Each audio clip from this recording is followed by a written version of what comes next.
미국의 저명한 심리학자 이 조너선 하이트 교수는 최근 발표한 그의 저서 불안 세대에서 이 스마트폰이 10대 청소년들에게 미치는 영향을 아주 면밀하게 연구하고 있습니다.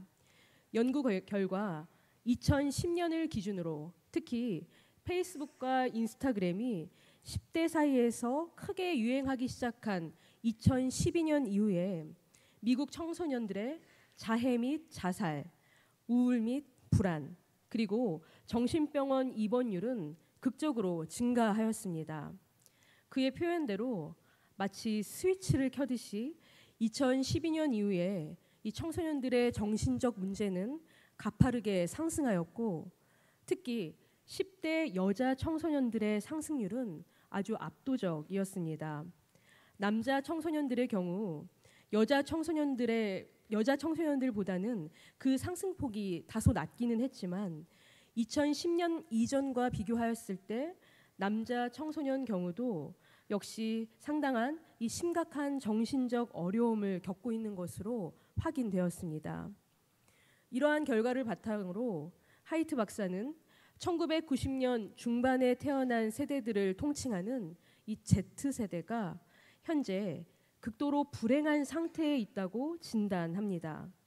이처럼 청소년들이 자신의 삶을 매우 불행하게 느끼며 극도의 우울과 불안이라는 정신적인 어려움을 겪고 있는 이유를 그는 이 절제되지 않은 스마트폰의 사용, 특히 무분별한 SNS의 사용에 있다고 지적하고 있습니다.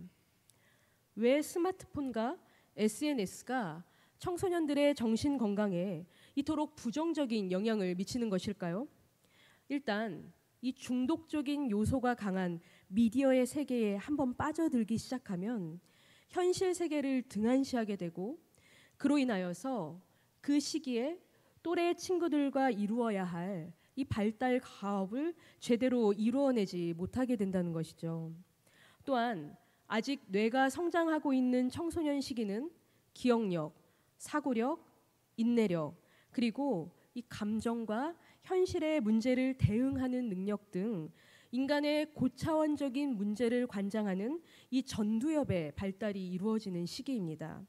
그러나 이 시기에 빠른 보상과 자극적인 영상을 선두로 내세운 SNS 시스템은 전두엽 발달을 지연시킬 수 있다는 것이죠.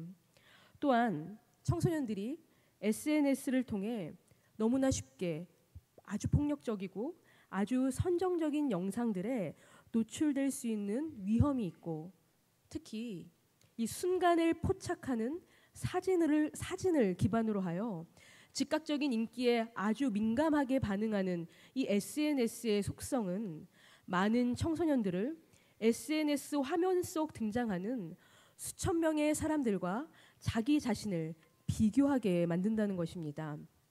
이는 청소년의 자존감에 아주 부정적인 영향을 미치는 매우 심각한 원인으로 작용합니다.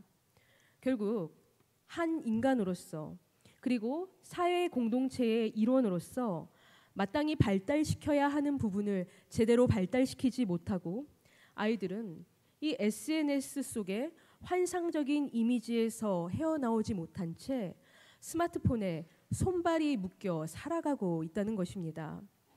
이 결과 우리 청소년들의 정신 건강은 아주 심각한 수준으로 저하되었고, 이는 여러 가지 사회 문제로까지 이어지게 되었다는 것이 하이트 박사의 주장입니다.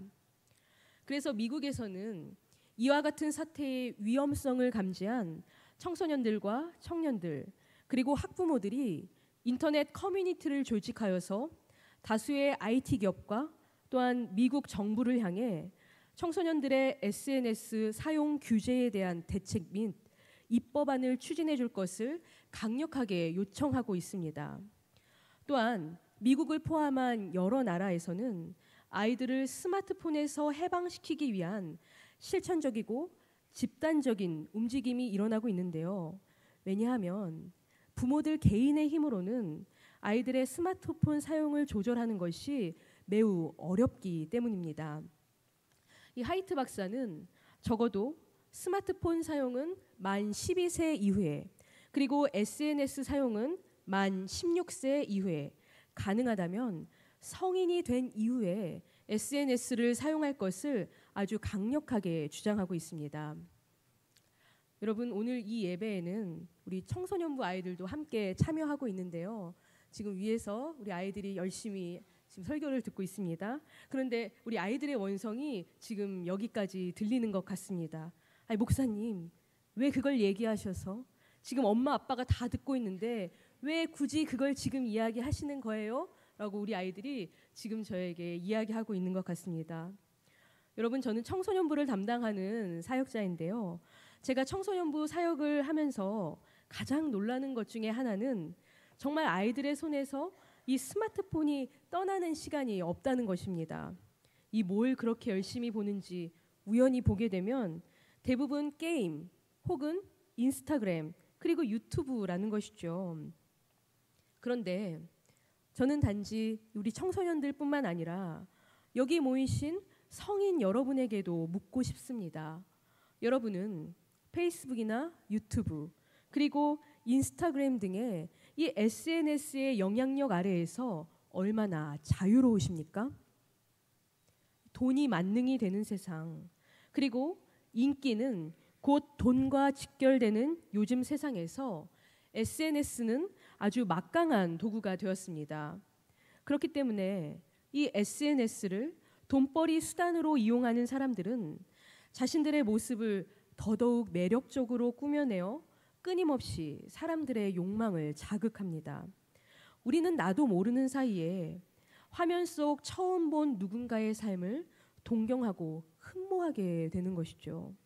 그들이 좋다고 하는 것, 그들이 옳다고 하는 것, 그리고 그들이 필요하다라고 하는 것이 마치 나에게도 좋은 것처럼, 그리고 나에게도 옳은 것처럼, 나에게도 필요한 것처럼 착각하기도 합니다. 여러분, 우리는 나 자신이 나의 생각과 선택과 행동의 주인이라고 생각할지도 모르지만 가만히 우리의 삶을 되돌아보면 우리의 생각과 선택과 행동이 그다지 자유롭지 못하다는 것을 깨닫게 될 것입니다. SNS 속에 이름도 알 수 없고 정체도 알 수 없는 수천 명의 사람들의 영향력 아래에서 우리는 참된 나 자신을 잃어버리고 살아가고 있는 것이죠.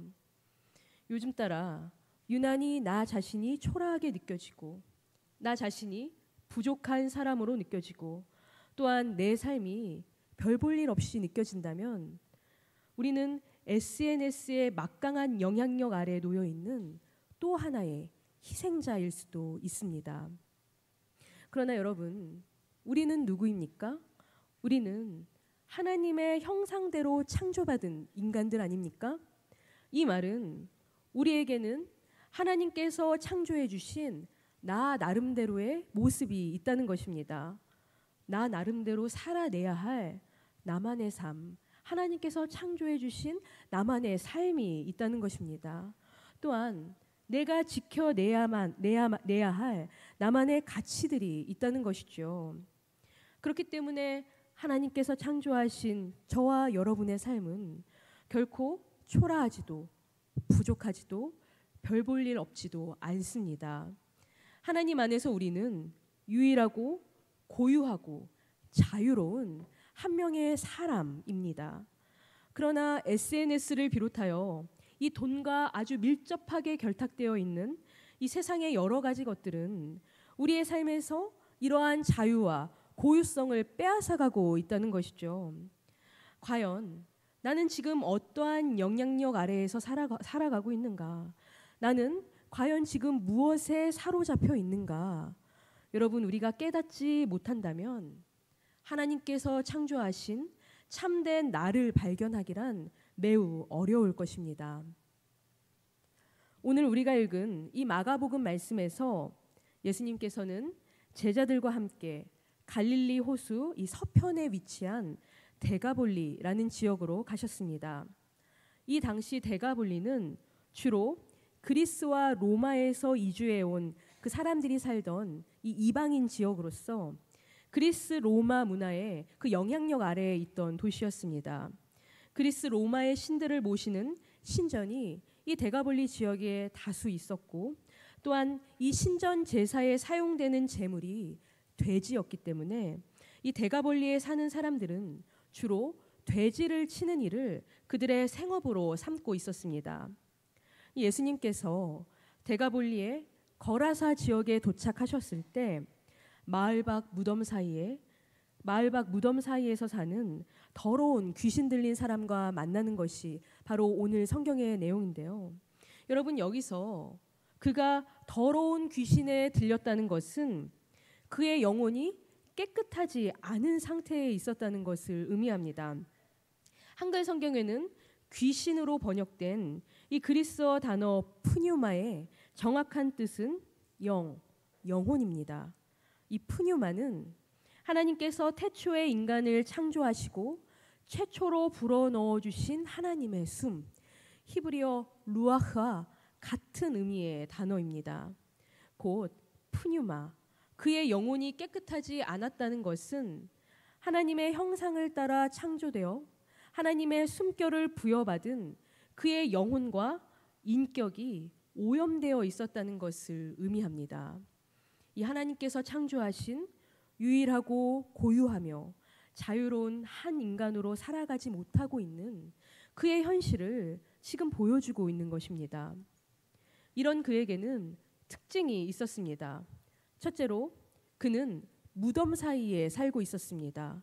그리고 묶여있지 않은 상태였습니다. 또한 그는 밤낮으로 소리를 질렀고 돌로 자기의 몸에 상처를 내었습니다. 이것은 그가 인간으로서 가장 비참한 수준으로 떨어져 있다라는 것이죠. 인간으로서 가장 비참한 수준으로 떨어진 그의 상태를 지금 낱낱이 드러내 보여주고 있는 것입니다. 여기에서 그가 무덤에 살았다는 것은 무슨 의미입니까? 그는 살아있는 사람들 사이에서 살 수 없었다는 것이죠. 대신 어둠과 죽음만이 가득한 무덤 한가운데 그는 살아가고 있었습니다. 모든 사람들로부터 외면당하고 버림받은 인생. 그렇기 때문에 살아있지만 죽어있는 것과 마찬가지의 인생.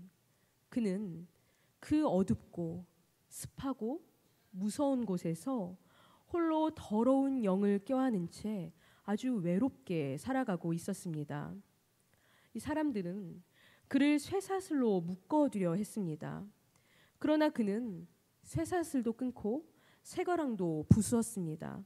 아무도 그를 제어할 수 없었다는 것이죠. 그를 제어하려고 하면 할수록 그의 힘은 더욱 커져갔기 때문에 결국 아무도 그를 휘어잡을 수 없었습니다. 아무 것에도 묶여있지 않은 그는 이 겉으로 보기에는 자유로워 보였지만 실상 그의 몸과 영혼은 더러운 영에 의하여 완벽하게 제압되어 있었습니다. 또한 그의 인생을 짓누르는 막강한 분노와 파괴의 힘에 그는 단단하게 묶여 있었습니다. 이러한 분노와 파괴력이 그의 마음 깊은 곳에서 분출될 때마다 그는 산으로, 광야로, 이 더러운 영이 이끄는 대로 미친 듯이 이곳저곳을 활보하며 살아갔다는 것이죠. 그리고 그는 밤낮으로 소리를 질렀습니다. 여러분, 그가 소리를 질렀다는 것은 무슨 의미입니까? 그는 사람들을 향해 외치고 있었다는 것입니다. 내가 여기에 있다고, 나를 좀 도와달라고 사람들을 향해 부르짖고 있었다는 것이죠. 어쩌면 그는 이 누군가와의 만남을 간절히 소망하고 있었는지도 모릅니다. 자기를 구원해줄 누군가, 자기의 영혼을 보듬어줄 그 누군가를 그는 기다리고 있었던 것이죠. 하지만 이 사람은 사람을 대하는 방법을 잊어버린 지 이미 오래입니다. 왜냐하면 그의 영혼이 너무나도 더러워져 있었기 때문에 사람들과 제대로 된 관계를 맺을 수 없는 그 지경에까지 이르게 된 것입니다. 이 너무나도 지독한 외로움 속에서 그는 밤낮으로 절규했습니다. 내가 여기에 있으니 나를 좀 도와달라고 그는 밤낮으로 울부짖었습니다. 그러면서 그는 돌을 들어서 자기 몸에 상처를 입혔습니다. 이는 명백한 자해 행위입니다. 여러분, 인간이 자기 스스로를 고통스럽게 하는 이러한 자해 행위를 하는 이유가 무엇인지 아십니까? 그것은 다른 이에게 상처받는 것이 더 아프고 두렵기 때문입니다. 이 외부로부터 상처받기보다는 스스로 자기 자신을 상처내서 그 고통을 견디는 것이 그나마 더 쉽기 때문에 인간은 스스로를 아프게 하는 것입니다. 아마도 이 마을 사람들은 아무도 제어할 수 없고 무덤 속을 떠도는 그를 향하여 돌을 던졌을 것입니다. 왜입니까? 그를 제거하고 싶었기 때문이었죠. 이 가까이 가기에는 두렵기에 멀리서 돌을 던지며 그를 공격했을 것입니다. 또한 직접적인 살인자는 되고 싶지 않았기에 여러 명이 몰려가서 그를 향해 아주 무차별적으로 돌을 던졌을 것입니다. 이는 당시에 아주 흔한 사형 방법이기도 하였습니다. 하지만 이 광인은 누군가의 돌을 맞기 전에 자기 스스로 자기 몸에 상처를 입혔다는 것이죠. 이 살고 싶은 소망은 인간의 당연한 욕구일 텐데 그는 누군가의 돌을 맞는 것이 너무나도 아프고 너무나도 서러워서 자기 몸을 스스로 해치면서 점점 더 죽음을 향하여 가고 있었던 것입니다. 왜 그는 그곳에서 그토록 비참한 삶을 살고 있었던 것일까요? 도대체 무엇이 그를 그 무덤 한복판으로 몰고 간 것입니까? 그를 사로잡고 있는 더러운 영의 정체는 무엇이었을까요? 우리는 뒤이어 등장하는 이야기에서 그 이유를 알 수 있을 것 같습니다. 이 멀리서 예수님을 발견한 이 광인은 예수님 앞으로 나와 이렇게 큰 소리로 부르짖습니다. 지극히 높으신 하나님의 아들 예수여, 나와 당신이 무슨 상관이 있나이까? 원하건대 하나님 앞에 맹세하고 나를 괴롭히지 마옵소서라고 지금 그는 예수님께 간청하고 있죠. 이 거라사 강인은 예수님을 지극히 높으신 하나님의 아들 예수라고 부르고 있습니다. 여기서 지극히 높으신이라는 이 표현은 당시 그리스 종교에서 가장 높은 신인 제우스를 부를 때 사용되었던 아주 의례적인 표현이었습니다. 그런데 이 표현을 예수님께 사용했다라는 것은 지금 이 거라사 광인이 예수님에게서 그리스의 최고의 신, 이 제우스와 비견할 만한 남다른 권위를 감지했다는 것입니다. 또한 이 표현은 지금 그가 어떠한 문화적 상황에서 살아가고 있었는지를 우리에게 보여주고 있기도 합니다. 그는 그리스적 문화와 종교에 아주 익숙한 환경에서 나고 자란 사람이었다는 것이죠. 하지만 그들이 섬기는 신, 지극히 높으신 그리스 최고의 신 제우스는 그의 삶을 결코 구원하지 못하였습니다. 예수님은 예수님께 간청하고 있는 그를 향해 내 이름이 무엇이냐라고 물어보십니다. 이 거라사 광인은 예수님에게 내 이름은 군대입니다. 왜냐하면 우리가 많기 때문입니다. 라고 대답하고 있죠. 여러분, 이름이란 무엇입니까? 이름은 그 사람의 존재 자체를 상징합니다. 우리는 어떤 특정한 한 사람을 기억하거나 그를 부를 때에 그의 이름을 먼저 떠올리게 됩니다. 한 인간의 이름은 곧 그 사람 자체라고 할 수 있다는 것이죠. 하지만 이 광인에게는 지금 이름이 없습니다.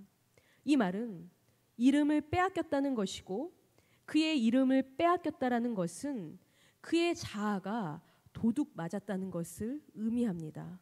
누구에게요? 바로 군대라는 귀신에게 말이죠. 여기서 군대는 그리스어로 레기온이라고 합니다. 이 레기온은 당시의 군사 언어로 이 로마 군대에서 약 6천 명의 군인이 모인 하나의 군단을 레기온이라고 불렀습니다. 그가 이 군대라는 귀신에 사로잡혔다는 것은 사로잡혔다는 것은 무엇을 의미합니까? 곧 6천 명의 더러운 영이 그의 자아와 영혼을 장악했다는 의미입니다. 여러분, 이 로마 군대는 당시에 로마 제국을 유지하기 위한 가장 중요한 수단이었습니다. 겉으로 보이는 제국의 질서와 평화를 유지하기 위해서 로마 제국이 사용한 방법은 바로 군대였습니다. 수많은 군인들은 이 제국의 곳곳으로 흩어져 로마의 평화, 팍스 로마나를 이룩하기 위해서 수많은 이들에게 폭력과 억압을 아주 당연하게 행사하였습니다. 그래서 로마 군인의 출현은 제국의 통치 아래 살고 있는 이들에게는 살과 피가 떨리는 아주 무시무시한 일이기도 하였습니다. 그런데 지금 이 광인의 영혼이 이러한 로마 군인 6천 명에 의해서 짓밟힘 당하고 있었다는 것입니다. 그의 영혼은 그야말로 난도질 당한 상태였습니다. 이 세세하게 알 수는 없지만 유추해 보건대 그는 아마도 그리스와 로마의 문화가 상충하는 이 지역에서, 곧 그리스와 로마의 문화가 아주 복잡하게 뒤얽혀 있는 이 지역에서, 또한 그들이 섬기는 수많은 신들이 난입하고 있는 이 지역에서, 그리고 특별히 로마의 지배와 폭력과 억압이 아주 대단한 영향력을 미치고 있는 이 지역에서 오랜 시간 고통받았던 한 사람이었을 것입니다. 그 지역에 사는 모든 사람들이 마찬가지였겠지요. 그들의 삶은 늘 불안하고 늘 두려웠을 것입니다. 더군다나 이 데가볼리는 앞서 말씀드린 바와 같이 신전 제사에 사용되는 돼지를 치는 것을 주 수입원으로 하는 지역이었습니다. 이는 그들이 곧 데가볼리에 사는 사람들이 로마 제국에 매우 협력하고 있었다는 것을 의미합니다. 여러분, 유대인들에게 돼지는 어떤 의미를 가지고 있습니까? 유대인들에게 돼지는 부정한 짐승이었습니다. 먹어서도 안 되고 절대로 제물로 바쳐서도 안 되는 짐승이 바로 돼지였습니다. 그러나 이 그리스 로마 문화에서 이 돼지는 그들이 아주 즐겨 먹는 고기 중에 하나였고, 또한 제물로 바쳐지던 짐승이었습니다. 곧 로마 제국을 상징하는 짐승이 돼지였다라는 것이죠. 로마 제국의 풍요와 번성을 바로 이 돼지가 뒷받침하고 있었다는 것입니다. 그렇기 때문에 이 지역 사람들은 좋던 싫던 결코 벗어날 수 없는 이 로마 제국의 거대한 그늘 아래 살아갈 수밖에 없었던 것입니다. 이러한 시대적 상황 속에서 엄청난 두려움과 불안을 느끼다가 결국에는 미쳐버린 이 광인, 그는 그 지역 사람들이 느끼고 있었던 불안과 두려움을 그대로 투사받는 존재로서 사람들은 그들이 살고 있는 지역에서 일어나는 온갖 더럽고 불쾌하고 부정한 일들의 원인을 그에게 뒤집어 씌웠을 것입니다.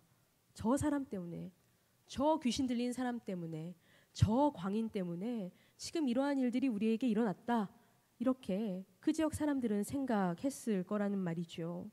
또한 이들은 그들의 삶에 억울하고 원통하고 분한 일이 생길 때마다 사람들은 이 광인에게로 달려가 돌을 쳐들었을 것입니다. 그는 그렇게 하나의 희생양이 되어서 마을 밖으로 추방당한 채 무덤을 떠돌며 살아가고 있었던 것입니다. 이때에 이 거라사 광인의 삶에 예수 그리스도께서 찾아오십니다. 예수님께서는 제일 먼저 그의 영혼을 잠식하고 있는 악한 영의 존재를 꿰뚫어 보셨습니다. 그의 영혼을 이처럼 꽁꽁 묶고 있는 원인이 과연 무엇이었는지 예수님께서는 간파하셨다는 것이죠. 그리고 예수님께서는 하나님께서 창조하신 고유하고 유일한 한 존재로서 그의 이름을 물어보셨습니다. 하지만 그는 이미 자신의 이름을 잃어버린 상태, 곧 자기의 자아를 잃어버린 상태였습니다. 이름을 묻고 계시는 예수님의 질문은 곧 그의 존재에 대한 질문이기도 했습니다. 내 이름은 무엇이냐? 너는 누구냐? 너는 내가 누구인지를 알고 있느냐? 예수님께서는 지금 묻고 계신 것이죠. 하지만 그는 이미 자기 자신을 잃어버린 지 오래되었습니다. 마침내 예수님께서는 그의 영혼을 장악하고 있는 정체가 무엇인지 드러내 보이십니다. 그것은 바로 레기온, 폭력의 상징, 억압의 상징, 거대한 로마 제국을 뒷받침하고 있는 거대한 힘을 상징하고 있는 이 레기온, 그 존재를 소환해내신 예수님께서는 그 악한 영들을 그들이 원하는 곳으로 내어 쫓으십니다. 그곳이 어디였습니까? 바로 돼지였다는 것이죠. 제국이 그토록 탐하던 짐승, 제국이 그토록 욕망하던 짐승, 그 돼지의 몸으로 그들을 쫓아내셨습니다. 그 수가 무려 2,000마리였다고 오늘 성경은 기록합니다. 악령에 씌어서 자기가 어디로 가는지, 자기가 무엇을 원하는지 모르는 채 그저 앞선 돼지의 행렬을 맹렬히 뒤쫓던 이 2,000마리의 돼지떼는 절벽 아래 바다로 뛰어내려 모두 죽음을 맞이하게 됩니다. 그리고 마침내 하나님께서 창조하신 원래의 모습대로 회복된 이 거라사의 광인, 그는 지금 옷을 입고 앉아 있습니다. 그가 옷을 입고 앉아 있었다는 것은 무슨 의미입니까? 그가 옷을 입고 있었다는 것은 이제 그가 정식으로 타인과 관계를 맺을 준비가 되었다는 것입니다. 하지만 놀랍게도 이 데가볼리의 사람들은 오히려 옷을 입고 제정신을 차리고 앉아있는 그의 모습을 보며 두려워합니다. 너무나도 놀라운 기적이 지금 그들의 눈앞에 이루어졌는데 이들은 기뻐하고 감사하기는커녕 두려워하고 있다는 것입니다. 왜일까요? 바로 2,000마리의 돼지떼가 순식간에 물에 빠져 죽었기 때문이었습니다. 지금 이들은 한 인간이 온전히 치유된 것보다 자기네들이 입은 재산 손실, 그러니까 2,000마리의 돼지떼를 더 큰 문제로 여기고 있습니다. 이것은 어찌 보면 당연하기도 합니다. 왜냐하면 돼지를 치는 것은 그들이었을지 모르지만 결과적으로 이 돼지의 소유는 로마 제국이었기 때문이었죠. 이 제국의 재산에 막대한 손실을 입혔으니 그들은 후환이 두려웠던 것입니다. 그래서 그들은 예수님을 향해서 자기네 지역에서 떠나달라고 간청합니다. 사람보다는 돈이 중요하고 예수님의 능력보다는 여전히 로마의 권세가 두려웠다는 것이죠. 예수님께서는 이런 그들의 말을 들으시고 단숨에 그 지역을 떠나기 위해서 배에 오르십니다. 그리고 예수님을 뒤쫓아오는 한때 광인이었던 남자, 그는 예수님께 제자가 되기를 간청하지만 예수님은 이를 허락하지 않으십니다. 예수님께서는 그에게 대신 너의 집으로 가서 하나님께서 베푸신 은혜를 가족들에게 알리라고 말씀하십니다. 그리고 이 남자는 예수님의 말씀에 순종하여서 예수님께서 행하신 일을 데가볼리 지역, 곧 이방인들이 주로 살아가고 있는 이 데가볼리 지역에 두루 알렸고 그의 말을 듣는 사람마다 매우 놀랐다고 성경은 기록하고 있습니다. 여러분, 이것은 어떤 의미입니까? 바로 이방인을 위한 첫 번째 전도자가 탄생되었다는 것이죠. 이 광인은 이제 이방인에게 예수 그리스도의 은혜와 예수 그리스도의 그 영광을 전파하는 첫 번째 전도자가 되었다는 것입니다. 여러분, 오늘 마가복음 말씀의 이 놀라운 드라마를 통해서 우리는 무엇을 깨닫게 됩니까? 바로 우리는 이 거라사의 광인과도 같은 우리의 모습을 발견하게 되는 것입니다. 또는 이 데가볼리 지역에 살고 있는 사람들과도 같은 우리의 모습을 발견하게 되는 것이죠. 깊은 어둠 속에서 죽은 것처럼 살아가는 사람들, 삶의 희망과 자신의 존재 목적을 잃어버린 채 좁은 골방에 스스로를 감금하며 살아가는 사람들, 또한 SNS를 비롯한 온갖 미디어에 영혼을 결박당한 채 내가 누구인지, 진정으로 내가 원하는 삶은 무엇인지 알지 못하고 이 물질과 유행과 그리고 인기만을 쫓아서 살아가는 사람들의 숫자가 점점 늘어나는 그러한 현실을 우리는 살아가고 있습니다. 물질 만능, 무한 경쟁 사회에서 이 조금이라도 뒤로 밀려난 사람들은 자기 자신을 실패자로 여기며 깊은 우울과 불안에 빠져 살아가고 있습니다. 이 겉보기에는 별 문제 없이 자유롭게 살아가고 있는 것처럼 보이는 사람이라 할지라도 그의 내면은 마치 거라사의 광인과 같이 무엇인가에 사로잡혀 있고 무엇인가에 억눌려 있을지도 모른다는 것이죠. 단지 그것을 스스로 인식하지 못하고 있다는 것입니다. 내가 무엇에 억눌려 있는지, 무엇에 사로잡혀 있는지 그 자체를 인식하지 못한 채 이리저리 휘둘리며 살아가는 사람들이 지금 너무나도 많다는 것입니다.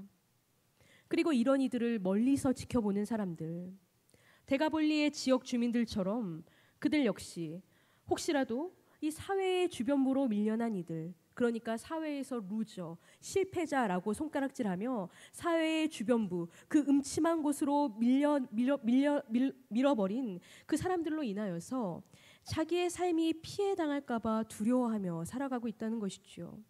그래서 마치 사회를 위협하는 모든 문제가 몽땅 그들에게 있는 것처럼 이야기하기도 합니다. 멀리서 그들을 향해 돌만 던질 뿐 아무도 그들을 향해 구원의 손길을 내밀지 않고 있는 것이죠. 여러분, 하지만 그들은 정말 실패자입니까? 모든 것이 다 그들의 탓입니까? 그들은 그렇게 영원히 어둠 속에 갇혀 살아야만 합니까? 혹시 우리가 살아가고 있는 이 비정상적인 사회에 온갖 부정적인 그림자들을 그들은 그들의 영혼에 짊어지고 있는 것은 아닙니까? 이 오늘 말씀 초반에 저는 청소년들의 정신건강 문제에 대해서 이야기했습니다. 여러분, 우리 아이들은 왜 스마트폰으로 도피하고 있는 것일까요? 왜 우리의 아이들은 현실을 살아내지 못하고 가상세계에 빠져서 살아가고 있는 것일까요? 왜 우리의 아이들과 우리의 청년들은 세상 속으로 거침없이 자유롭게 나아가기를 거부하며 자신의 삶을 계속 유보하고 있는 것입니까? 어른들의 불안, 어른들의 욕심, 어른들의 고집, 이 모든 그림자를 우리 아이들이 짊어지고 있는 것은 아닌지 지금 성찰해 보아야 할 때입니다. 앞서 말씀드린 하이트 박사는 대한민국은 스마트폰보다 더 위험한 문제에 직면하고 있다고 합니다. 그것은 바로 입시 경쟁, 사교육 경쟁이라는 것이죠. 어른들의 불안과 욕심, 어른들의 고집이 이러한 기형적인 사회를 만들어내었다라는 것입니다. 여러분, 이러한 모든 그림자들을 우리 아이들은 짊어지고 있는 것은 아닙니까? 우리 자신을 이제는 성찰해 보아야 할 때라는 것입니다. 그리고 어른들의 불안과 욕심과 고집에서, 그리고 부모님들의 불안과 욕심과 고집에서 우리 아이들을 자유롭게 해주어야 합니다. 하지만 이 현실을 바라보면 다시 두려움이 우리의 마음을 사로잡는 것을 어찌할 수가 없다라는 게 문제라는 것이죠. 그렇다면 우리는 도대체 어디에서 구원을 기대해야 합니까?